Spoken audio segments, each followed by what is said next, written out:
سر جو یہ 99 قتل والا آپ بتایا ہے وہ تو کسی حقوق اللہ اور حقوق العباد ہے، جب تک اللہ تعالیٰ معاف نہ کرے بندوں کو جو قتل کرتا ہے، مثلا ایک شخص نے میرا قتل کیا تو اس کو جب تک میں یا میرے ورثاء معاف نہیں کریں گے، اللہ تو اپنے حقوق معاف کرتا ہے، پھر وہ کہ ہاں جی میں بتاتا ہوں، یہ 99 قتل والے معاملے میں بھی یہ جو انہوں نے ہائی لائٹ کیا کہ جی وہ تو حقوق العباد کا معاملہ تھا، اللہ تعالیٰ نے کیسے معاف کر دیا۔ پہلی بات یہ ہے کہ جو یہ پبلک میں مشہور ہے نا کہ اللہ تعالیٰ معاف نہیں کر سکتا حقوق العباد کو، یہ تو کلمات کفر ہے۔ اللہ کی مرضی معاف کرے، مجھے بتائیں کہ حقوق العباد بڑی چیز ہے یا شرک اور توحید کا مسئلہ بڑا ہے؟ وہ والا مسئلہ بڑا ہے نا، وہ بھی اللہ کہتا ہے دنیا میں کوئی توبہ کر لے میں معاف کر دوں گا۔ اچھا یہ جو بات کی جاتی ہے نا کہ وہ اللہ تعالیٰ معاف نہیں کر سکتا، یہ نہیں بولنا چاہیے، یہ کہنا چاہیے کہ بندے نے معاف کرنے ہیں، اللہ تعالیٰ کی یہ ریکوائرمنٹ ہے کہ بندہ ہی معاف کرے، لیکن یہ قانون نہیں ہے۔ اللہ تعالیٰ چاہے تو ایک بندہ ضد میں آ جاتا ہے جی میں نے معاف ہی نہیں کرنا، اس کو بھی اللہ تعالیٰ پھر راضی کروائے گا قیامت والے دن، یہ حدیث ملتی ہیں۔ تو یہ 99 قتل والا جو معاملہ ہے، جب اللہ تعالیٰ نے اس کی بخشش کر دی، نبی علیہ السلام نے بتا دیا، اب وہ جو لوگ 99 قتل ہوئے تھے اگر ان 99 کو قیامت والے دن اللہ تعالیٰ لالچ دے دے جنت کی جو حدیث میں آتا ہے، وہ خود معاف کرنے کے لیے تیار ہو جائیں گے۔ لیکن اس سے کوئی یہ مقصد نہ لے کہ میں اللہ کے حقوق تو پورے کروں گا، بندوں کی میں بال ہڑپ کرتا رہوں گا، اللہ تعالیٰ اینڈ پہ راضی کر دے گا، نہ، یہ ایک ہی واقعہ ہے میرے بھائی 99 قتل والا۔ اور دیکھیں لوگوں کی دو نمبری کتنی ہے، لوگ یہ 99 قتل والا واقعہ پیش کرتے ہیں اور اسی طریقے سے وہ بخاری سے ایک حدیث پیش کرتے ہیں جی ایک عورت تھی بدکار تھی، اس نے موزے میں ایک کتے کو پانی پلا دیا، اللہ نے بخش دیا، او اللہ چاہے تھے جناب کوئی چھوٹی جی نیکی تے بھی بخش سکتا ہے۔ یہ وہ میسج بیسیکلی یہ دینا چاہ رہے ہوتے ہیں کہ آپ کو نماز پڑھنے کی ضرورت نہیں ہے۔ نبی علیہ السلام یہ میسج نہیں تھے امت کو دینا چاہتے، آپ نے اس کو بیلنس کیا ہے، آپ نے یہ بھی بیان کیا، اور ساتھ ہی اسی بخاری میں حدیث ہے کہ ایک نیک عورت تھی، اس نے ایک بلی کو قید رکھا اور وہ بھوکی پیاسی مر گئی، اللہ نے اسے دوزخ میں پھینک دیا۔ تو اللہ تعالیٰ اگر چھوٹی بات کی وجہ سے کسی بندے کو معاف کر سکتا ہے نا، تو چھوٹی سی بات کے اوپر پکڑ بھی سکتا ہے۔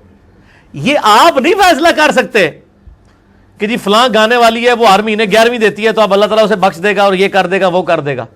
آپ نے نہیں فیصلہ کرنا۔ یا فلاں گانے والی وہ جی 27 رمضان کو فوت ہو گئی ہے تو اب بخشش ہو جائے گی، بخشش بھائی نعیم انہی کو ملی ہوئی ہے جو عشرہ مبشرہ ہیں یا اصحاب بدر ہیں یا اصحاب شجرہ ہیں، باقی سب کے بارے میں آپ کی اسیسمنٹ ہے، وہ اللہ کو کوئی دھونس نہیں کسی کی۔ آپ دیکھیں یہ حدیثیں نہیں بیان ہوتی ہیں کہ چھوٹی سی بات پہ پکڑ بھی سکتا ہے، یہ جو چھوٹی اللہ تو بخش دے گا، یہ بیلنس کیا کریں۔ اور دوسری طرف جب ہم ان کو کہتے ہیں چھوٹی سی بات پہ پکڑ بھی سکتا ہے تو وہ اس کا بھی الٹا مطلب لے لیتے ہیں، کہتے ہیں تائیں تیسی کہنے نیکی کرنے کا فائدہ ہی کوئی نہیں، جب پکڑنا ہے تو چھوٹی سی گال دے بھی پکڑ لے گا، وہ پھر اس طرف چل پڑتے ہیں۔ تو یہ اپنے ساتھ تماشا کر رہے ہوتے ہیں۔ تو یہ بڑا سینسٹیو معاملہ ہے، ان کو میں صرف یہی کہوں گا کہ عقل نہ ہوئے تے موجیں ہی موجاں، عقل ہوئے تے سوچا ہی سوچا۔ جن کو عقل نہیں ہے وہ موجیں مار رہے ہیں، جن کو عقل ہے ان کو سوچیں۔ سیدنا عثمان غنی رضی اللہ تعالیٰ عنہ وعلیہ السلام کو 3 دفعہ جنت کی بشارت ملی ہے۔ ایک دفعہ جب زمین انہوں نے مسجد نبوی کی توسیع کے لیے وقف کی،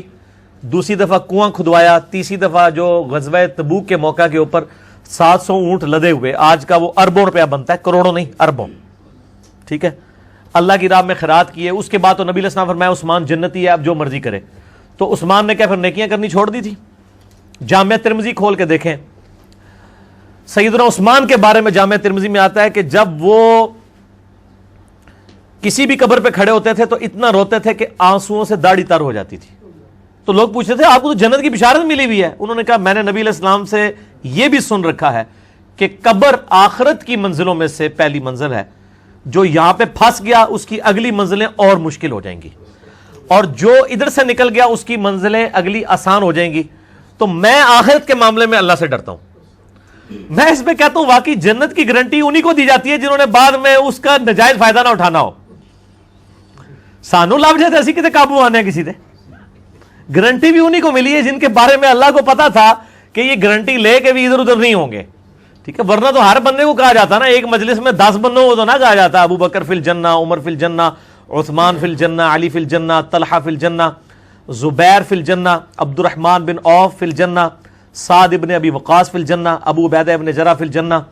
اور سعید ابن زید رضی اللہ عنہم اجمعین وعلیہم السلام اجمعین۔ تو یہ گارنٹی تو نہ ان کو ملتی، انہیں کو ملی ہے جن کے بارے میں کانفیڈنٹ اللہ اور اس کے محبوب صلی اللہ علیہ وآلہ وسلم کہ یہ اس کا کوئی ناجائز فائدہ نہیں اٹھائیں گے.